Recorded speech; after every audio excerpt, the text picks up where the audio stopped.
All right, today we are diving into one of the most bizarre and frankly chilling medical mysteries in American history. Seriously. It's a case that starts with a woman in distress and then just spirals into this full-blown hazardous event that to this day still has scientists scratching their heads.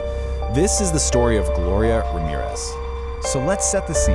It's a busy emergency room on a cold Saturday night in Riverside, California. A 31-year-old woman, Gloria Ramirez, a mother of two, is rushed in. She is in really bad shape. Her heart's beating erratically, her blood pressure is totally crashed, and she's barely conscious. You know, it seems like a standard, though tragic, ER case. Or so everyone thought. Everything, and I mean everything, changed the moment a nurse named Susan Kane drew blood from Gloria's arm. She immediately noticed two things that were just off. First, there was this oily film floating on top of the blood in the syringe. And then, the smell. It was sharp. It was chemical, kind of like garlic mixed with something industrial. It was a smell that had absolutely no business being inside a human body. And that strange smell? Well, that was just the first domino to fall in a night of absolute, utter chaos. What happened next turned a medical crisis into something that felt like it was ripped straight from a horror movie script. The whole situation just unraveled with terrifying speed. Okay, so at 8:30, they notice the smell. Just 5 minutes later, Nurse Kane collapses. Then Dr. Gornchensky goes down, followed by a respiratory therapist. The room literally starts to tilt as people start falling. In the middle of all this panic, Gloria is pronounced dead, and by 9 p.m. the entire ER is being evacuated. 23. That's how many hospital staff members got mysteriously sick in just a matter of minutes. And the symptoms were all over the place. Fainting, shaking, serious respiratory distress, even burning sensations on their skin. The very people who were trying to save a life were suddenly becoming patients themselves. The next morning, the hospital looked like a crime scene. You had investigators in full hazmat suits combing the area. The question was simple, but the answer? Well, that was anything but. What on earth had just happened?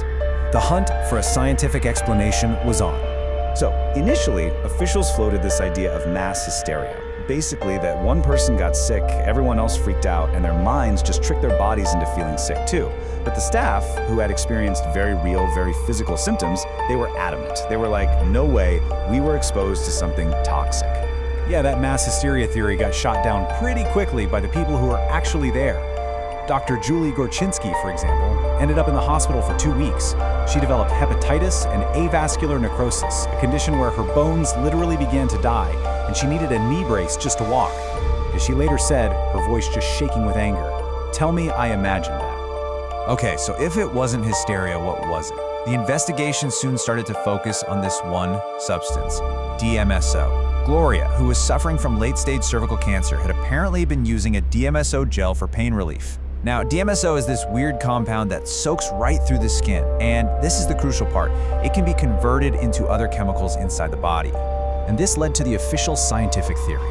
And let me tell you, it is a wild one. Let's walk through it. Step 1, Gloria applies the DMSO. Step 2, her body converts it into something called dimethylsulfone, which were those tiny white crystals they found floating in her blood. Step 3, the electrical shocks from the defibrillator that supposedly provided the energy for the final deadly conversion.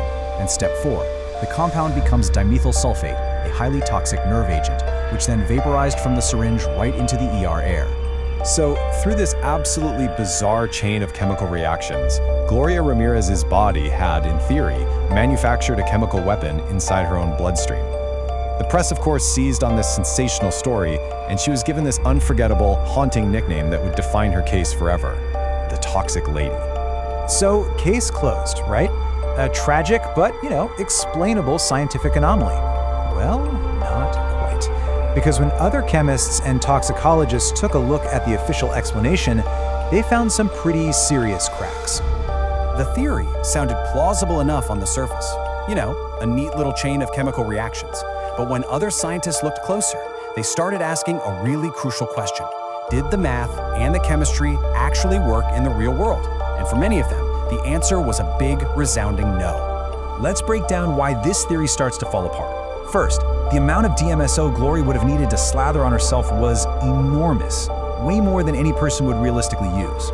Second, that final conversion to dimethyl sulfate, it had never ever been seen in a human body before or since. And finally, the idea that a little bit of vapor from a single syringe could take down 23 people in a big open room, it just seemed physically impossible. So, with the scientific theory full of holes, the story takes another dark turn. This is where we move from a medical puzzle to something that starts to feel a whole lot more like a potential cover-up. 3? That's how many months the coroner's office held Gloria Ramirez's body before releasing it to her family. For nearly 3 months, she was kept in a sealed, refrigerated container, with the autopsy getting delayed over and over again for safety reasons. And this delay, it just raises this deeply troubling question. What was going on with Gloria's body during those months? Her family demanded answers, but they never got a satisfying explanation. Not once. And then other unsettling details started to bubble up. When Gloria's family finally got her body back for the funeral, they claimed some of her organs were missing. Official documents about the case were found to be incomplete or even contradictory. And maybe the most disturbing thing?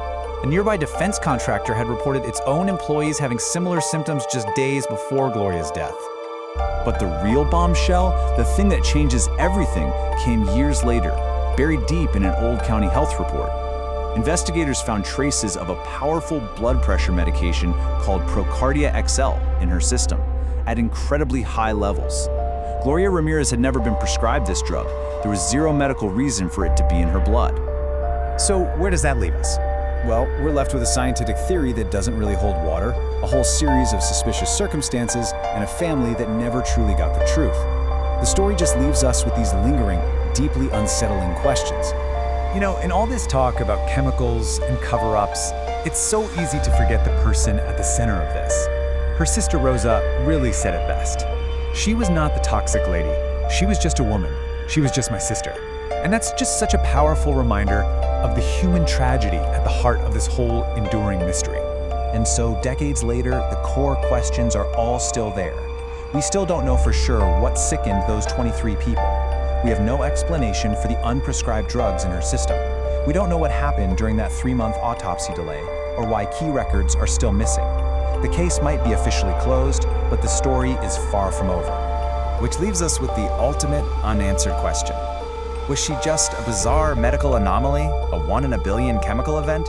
Or was she a victim, caught in the middle of something that somebody wanted to keep hidden? What really happened to Gloria Ramirez? The truth, it seems, was buried with her.